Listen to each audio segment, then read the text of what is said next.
Operation टायगरवरून Sanjay Shirsat यांचा माध्यमांशी संवाद आपण पाहत होतो। पुढे जाऊयात। राजाभाऊ वाजेंचं नाशिकमध्ये समर्थकांकडून जोरदार स्वागत केलं गेलंय। ठाकरेंसोबत एकनिष्ठ राहिल्यानं त्यांच्यावर फुलांचा वर्षावही केला गेला। ढोल ताशांच्या गजरामध्ये राजाभाऊ वाजेंचं जंगी स्वागत केलं गेलंय। निष्ठेला सलाम असं म्हणत कार्यकर्त्यांकडून नाशिक रेल्वे स्थानकामध्ये शक्ती प्रदर्शनही केलं गेलं। ठाकरेंच्या शिवसेनेचे खासदार राजाभाऊ वाजेंचं आज नाशिक रोड रेल्वे स्थानकावर कार्यकर्त्यांकडून जोरदार स्वागत करण्यात आलंय।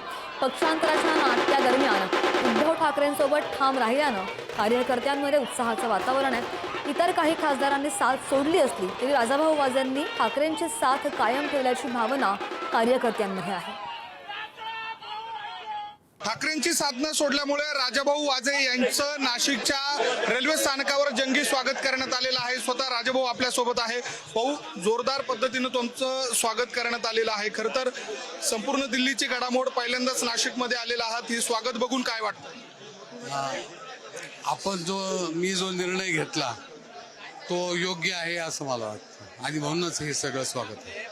ज्या पद्धतीनं हे सगळं महाराष्ट्रातलं जे वातावरण आहे ते तुमचे काही सहकारी जे सोडून गेले त्यांच्या विरोधात असताना तुमचं असं पद्धतीनं स्वागत होणं ही एक वेगळी बाब ठरते। आजच्या दिवशी वर्धापन दिन आहे, स्वतः उद्धव ठाकरेंनी सुद्धा तुम्हाला फोन नाही, त्याच्याबद्दल मला आनंदच आहे।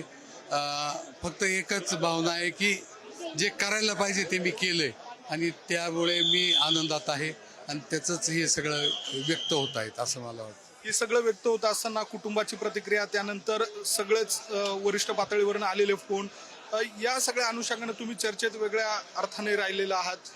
आजचा हा सगळा प्रवास आणि त्यानंतर पुढची भूमिका नाही, आता मी तसं पाहायला गेलं तर मीडियापासून किंवा सर्व चर्चांपासून खूप दूर असतो नेहमीच, तुम्ही पाहिलं असेल। परंतु या 2 दिवसात मला वाटतं की जो माझ्या इतक्या वर्षांचा बॅकलॉग आहे मीडियापासून दूर राहायचा, तो सर्वच बॅकलॉग निघून गेला असं मला वाटतं। याच्यामध्ये आणखी काही खासदार आमदार फुटणार अशा स्वरूपाच्या चर्चा आहे। तुमची कृती बघून त्यांना काय तुम्ही सल्ला देऊ इच्छितात किंवा मित्रत्वाच्या नात्यानं काय सांगता? नाही, आता मी सल्ला देणे इतका मोठा नाहीये, परंतु मी माझ्या कर्तव्याप्रती ठाम आहे, ठाम राहिलो याचा मलाही आनंद आहे। व्हिडिओ जर्नलिस्ट मयूर बारगजेसह मी किरण ताजने, पुढारी न्यूज, नाशिक। आणि दिल्लीहून सिन्नरला परतताच राजाभाऊ वाजेंनी आपल्या वडिलांची भेट घेतली आहे। वडील प्रकाश वाजेंची भेट घेतल्यानंतर राजाभाऊ काहीसे भावूक झाल्याचं सुद्धा पाहायला मिळालं।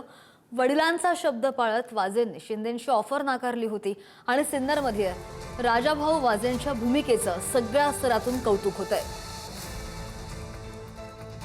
आपण पाहिलं की त्यांचं जंगी स्वागतही झालं, मात्र आपल्या वडिलांना भेटल्यावर त्यांना अश्रू अनावर झाले।